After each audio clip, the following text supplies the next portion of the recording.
கடாயை வச்சாச்சுங்க. கொஞ்சம் கடாய் காஞ்ச பின்னாடி அதுக்கப்புறம் எண்ணெய் ஊற்றிக்கிடுவோம்.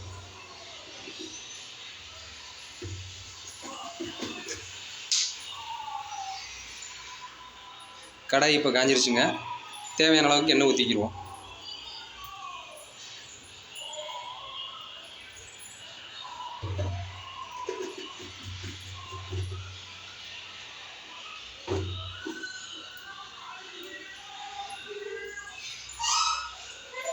இப்போ எண்ணெய் காஞ்சிருச்சுங்க. நம்ம வச்சுருக்க கடுகை கொஞ்சம் தேவையான அளவுக்கு எடுத்து போட்டுக்குவோம்.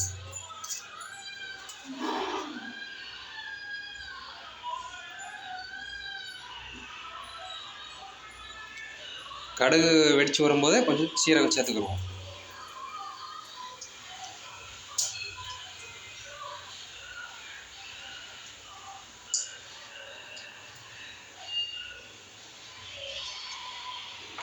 இப்போ ரெண்டும் நல்லா பொன்னிறமாக வெடித்து வந்துருச்சுங்க.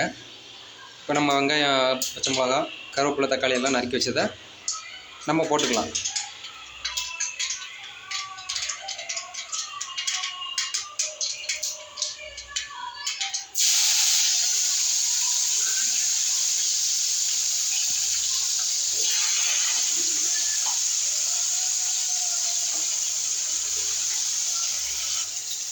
இப்போ நல்லா வதக்கி விட்டுக்குவோங்க.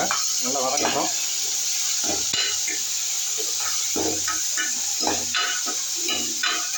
பார்த்தீங்கன்னா தக்காளி, பச்சை மிளகா, வெங்காயம் எல்லாமே நல்லா பொன்னிறமாக வதக்கி வரணும்.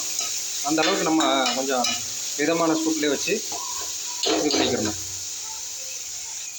நல்லா வதங்கிடுச்சு. இப்போ நம்ம அரைச்சி வச்ச இஞ்சி பூண்டு பேஸ்ட்டை அதோடு சேர்த்துக்கிடுவோம். சேர்த்துட்டு நல்லா கிண்டி விடணும். நல்லா ஒன்று போல் கிண்டி விட்டிங்கன்னா அது நல்லாயிருக்கும் வாங்குறது.